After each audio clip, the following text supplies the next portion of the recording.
नमस्कार, प्रिया बेसिक स्टिचिंगमध्ये आपल्या सगळ्यांचं मनापासून स्वागत। आजच्या ह्या व्हिडिओमध्ये डायरेक्ट अस्तरवर कटोरी ब्लाउजचं कटिंग कसं करायचं हे दाखवलेलं आहे, अतिशय सोप्या पद्धतीमध्ये आणि सोप्या भाषेमध्ये। तुम्ही नवीन जरी शिकत असाल तरी सहज लक्षात येईल इतक्या सोप्या पद्धतीने याच्यामध्ये कटोरी ब्लाउजचं कटिंग सांगितलेलं आहे 36 साइजचं। तर इथे मी अस्तर घेतलेलं आहे। कटोरी ब्लाउजचं कटिंग अस्तरवर जर डायरेक्ट करायचं असेल तर आपल्याला थोडंसं अस्तर जास्त लागतं। व्हिडिओ आवडला, जरा जरी हेल्पफुल वाटला तर चॅनलला सबस्क्राइब करून ठेवा, म्हणजेच तुम्हाला माझ्या येणाऱ्या प्रत्येक व्हिडिओचं नोटिफिकेशन मिळेल। तर इथे खाली अस्तर जे आहे ते मी सरळ लाईन एक ड्रॉ करून घेतली, थोडंसं क्रॉस होतं, लाईन ड्रॉ करून घेतली आणि ते एकसारखं कटिंग करून घेतले। आता ब्लाउजची मापं बघायचे तर ब्लाउजची तयार उंची आहे 13.5 इंच। तर तयार उंचीमध्ये 1 इंच वाढवायचं आपल्याला, तर 14.5 इंचाचं उंचीसाठी मार्किंग करून घ्यायचं आहे। तर ही बंद बाजू माझ्याकडे आहे, ओपन बाजू अस्तरची माझ्या ऑपोजिट साइडला आहे। फ्रंट आणि बॅक आपण वेगवेगळे कटिंग करणार आहोत।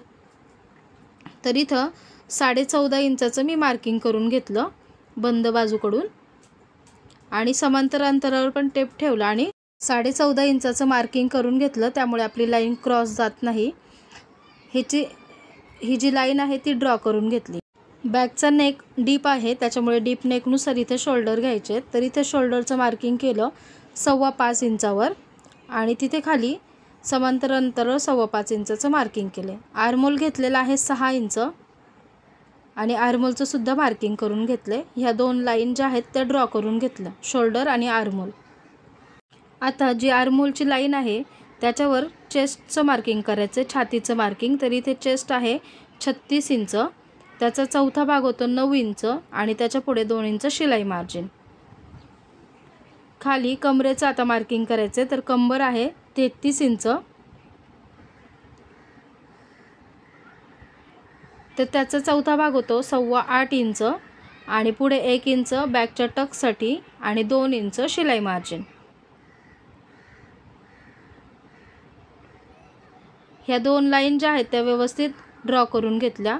इथून आर्महोलचा आकार द्यायचा आहे बॅक साईडचा, तर 1.25 इंचावर असं मार्किंग करून घेतलं तिरकस आणि तिथून आर्महोलचा आकार देऊन घेतला। इथे खाली अर्धा इंचावर एक मार्किंग केलं आणि हा आकार इथे जोडून घेतला। आता गळ्याचं मार्किंग करायचं, तर गळा रुंदी 2.25 इंच घेतलेली आहे, बघू शकता इथे दाखवले त्याप्रमाणे। आणि इथे खालून मार्किंग केलंय 4 इंचावर, खालच्या बाजूने 4 इंचावर मार्किंग करून घेतलं। बॉटमला गळा रुंदी घेतलेली आहे 3 इंच। आता हे वरचा जो बॉक्स आहे तो ड्रॉ करून घ्यायचा, तर गळा इथं आलाय जवळजवळ 10.5 इंच, म्हणजे तयार 10 इंचाचा होईल। हा बॉक्स ड्रॉ करून घेतला आणि याच्यामध्ये गळ्याचा गोलाकार आकार देऊन घेतला।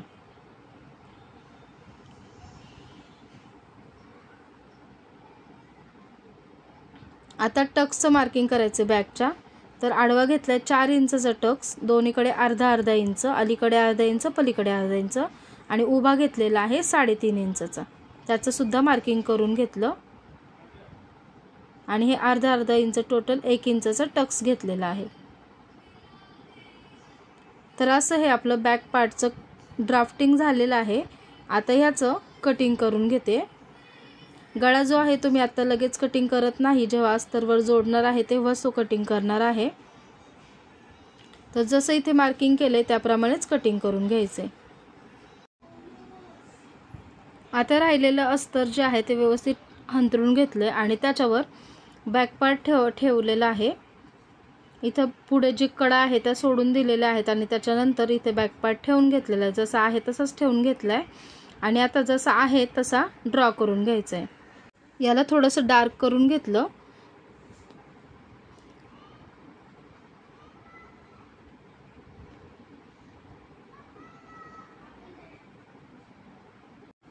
आता पहिल्यांदा गळ्याचं मार्किंग करून घ्यायचं, तर गळा रुंदी इथं घेतलेली आहे 2.25 इंच आणि पुढचा गळा आहे तयार 6.5 इंच, तर 7 इंचाचा घेतलेला आहे आणि त्याचा बॉक्स ड्रॉ करून घेतला। त्याच्यामध्ये गळ्याचा आकार देऊन घेतलेला आहे गोल। आता इथे जे मुंड्याचं मार्किंग आहे ते होतं तसं मी पहिलं करून घेतलेलं आहे, कारण आपल्याला फ्रंटच्या आर्मोलचा आकार द्यायचा आहे. तर इथे आर्मोलचं जे मार्किंग होतं पहिलं 6 इंचचं, तर ते मी बॉक्स असं इथे ड्रॉ करून घेतला आणि इथून कॉर्नरमधून 1 इंच फ्रंटच्या आर्मोलचा आकार ड्रॉ करायचा आहे.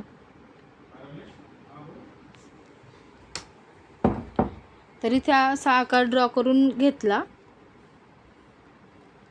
आता योकपट्टीचं मार्किंग करायचं आहे. तर इथे मी ही जी बाजू आहे साईडची, तर तिथे 2 इंचाचं मार्किंग केलं आणि इथे सुद्धा 2 इंचाचं मार्किंग करून घेतले आणि हे 2 इंचाचं मार्किंग जे केले त्याला सरळ लाईन ड्रॉ करून घेतली. त्याच्यानंतर जी गळ्याकडची बाजू आहे तिथे वरती अर्धा इंचाचं एक मार्किंग करून घेतले. तिथून योकपट्टीचा असा गोल शेप द्यायचा आहे. आता हा गोल शेप देऊन झाल्यानंतर इथे आपल्याला कटोरीचं मार्किंग करायचं आहे. तर 36 साईजसाठी मी इथे 5.5 इंचाची कटोरी घेतली. तर 5.5 इंचावर इथं योकपट्टीवर मार्किंग केलेलं आहे. त्याच्यानंतर जो फ्रंटचा आर्मोल आहे तिथून 2.5 इंचावर एक मार्किंग करायचं आणि एक 2.25 इंचावर मार्किंग करायचं आहे आणि गळ्याचा जो आकार आहे तिथून वरती 1 इंचावर एक मार्किंग करायचं आहे. आता हे जे 3 पॉईंट आहेत ते जोडून घ्यायचे आहेत. तर व्यवस्थित बघू शकता इथे तुम्ही असा गोलाकार कटोरीचा आकार जो आहे तो इथे येतो. तर असा गोल शेप कटोरीचा आला पाहिजे. आता हे आपलं मार्किंग झालेलं आहे. आता योकपट्टीमध्ये आपल्याला एक्स्ट्राचं मार्जिन लागतं, कारण योकपट्टी आपली दोन्ही बाजूने जॉईंट होते. तर योकपट्टीला खाली अर्धा इंच एक्स्ट्रा वाढून घ्यायचं आहे. असं वाढवल्यामुळे आपल्याला मार्जिन कमी पडत नाही आणि व्यवस्थित छान आपला फिनिशिंगमध्ये ब्लाऊज तयार होतो. तर खाली अर्धा इंच मी हे योकपट्टीसाठी वाढून घेतलेलं आहे फक्त खालच्या बाजूने. तर हे मार्किंग करून घेतलं. तर असं आपलं आता हे मार्किंग झालेलं आहे कटोरी ब्लाऊजचं. तर बॅक पार्टची उंची 14.5 घेतली होती आणि फ्रंट पार्टची उंची इथे 15 इंच आली, कारण योकपट्टीला 2दा जॉईंट येतं. त्यामुळे असं केल्यामुळे आपलं मार्जिन कुठेही कमी पडत नाही आणि व्यवस्थित फिनिशिंगमध्ये ब्लाऊज तयार होतो. आता हे जसं मार्किंग केलं आहे तसं कटिंग करायचं आहे आणि कटोरी जी आहे ती आपल्याला दुसऱ्या कपड्यावर वाढवून घ्यायची आहे. तर ती कशी वाढवायची आपण पुढे बघूयात. तर इथे सगळे पार्ट्स कटिंग करून झालेत. आता योकपट्टीमध्ये कुठलाच चेंजेस करायचं नाही. जो साईड पार्ट आहे त्याच्यामध्ये सुद्धा कुठलाच चेंजेस करायचं नाही आहे. हे जसं अस्तरवर आपण कटिंग केलं आता तसंच वापरायचं आहे आणि फक्त कटोरी दुसऱ्या कपड्यावर आपल्याला वाढवायची आहे. पहिलं मी आता इथे बाहीचं कटिंग दाखवलेलं आहे. तर 4 फोल्डमध्ये इथे कापड घेतलेलं आहे 4 लेअरमध्ये आणि फोल्ड बाजू जी आहे त्याची माझ्याकडे आहे, म्हणजे एका वेळी आपल्या दोन्ही स्लीव्स कटिंग होतील. स्लीवची तयार उंची आहे 7 इंच. अस्तरचा ब्लाऊज आहे त्याच्यामुळे 1 इंच शिलाई मार्जिन घ्यायची, म्हणजे 8 इंचाची उंची घ्यायची आहे स्लीवची. तर 8 इंचाचं मार्किंग केलं आणि त्याच्यावर लाईन ड्रॉ करून घेतली. आता स्लीवची घडी घेण्यासाठी इथे मी 9.5 इंचाचं मार्किंग करून घेतले. कॅप हाईट दिली 3 इंच आणि आतमध्ये 2 इंचावर मार्किंग करून घेतलंय जेवढं शिलाई मार्जिन आहे. इथून असा स्लीवचा आकार देऊन घेतलाय. हलक्या हाताने असा बाहीचा आकार द्यायचा आहे आणि त्याच्या आतमध्ये अर्धा इंचाचं अंतर ठेवून एक आतल्या मुंड्याचा आकार देऊन घेतलाय. इथे अंतर अर्धा इंच आलं पाहिजे. खाली दंडघेर आहे 11.5 इंच, त्याचा निम्मा घेतलेला आहे 5.25 इंच. 5.25 इंचावर मार्किंग केलं आणि 2 इंच शिलाई मार्जिन, हे 2 पॉईंट जोडून घेतले. आता हे जसं मार्किंग केलंय तसं कटिंग करून घ्यायचंय, तर आपलं बाहीचं कटिंग तयार होईल. इथे स्लीव्ज आता ओपन करून घ्यायचे आणि ओपन केल्यानंतर जो आतल्या मुंड्याचा आकार आहे तो स्लीवचा कटिंग करून घ्यायचा आहे. तर बघू शकता इथे खाली जॉईंट होतं तो मी कट केलाय आणि स्लीव्ज अशा व्यवस्थित ठेवून घेतल्यात. त्याच्यानंतर हा जो आकार आहे तो मी इथे कटिंग करून घेतला आतल्या मुंड्याचा. फ्रंटच्या आर्मोलसाठी हा जॉईंट होईल. तर इथं मार्किंग करून घेतलंय फ्रंटला जॉईंट होणारा भाग आणि सेंटरचं सुद्धा मार्किंग करून घेतलंय. तर आता हे स्लीवचं सुद्धा कटिंग करून झालेलं आहे. आता कटोरी जी आहे ती वाढवून घ्यायची आहे. तर कटोरी वाढवण्यासाठी इथे अस्तरचं फॅब्रिक ठेवून घेतलंय, डबल घेतलेलं आहे म्हणजे 2 कटोरी निघतील. तर इथे हे जे बघू शकता असं तिरकं ताणलं जाणारं जे कापड आहे तिथे आपल्याला कटोरीचं मार्किंग करायचं आहे. बघू शकता इथे मी लाईन अशी ड्रॉ करून घेतलेली आहे, त्याच्यामुळे कटोरी व्यवस्थित आपली छान बसते. तर जी पहिली कटोरी कटिंग केली होती तर ती घ्यायची आहे आणि ती अशा प्रकारे इथे ठेवायची आहे. बघू शकता त्याचं टोक जे आहे वरचं गळ्याच्या तिथलं ते असं लाईनवर ठेवायचं आहे आणि जसं आहे तसंच ड्रॉ करून घ्यायचं आहे। हे कापड मी फिरवून घेतलं म्हणजे व्यवस्थित ते ड्रॉ करता येईल। आहे तसं ड्रॉ करून घेतलेली आहे पहिल्यांदा ही कटोरी। आता जी पहिली कटोरी आहे ती आपल्या काहीच कामाची नाही आहे, ते आपल्याला हुकाई पट्टीसाठी ते कापड वापरू शकतो।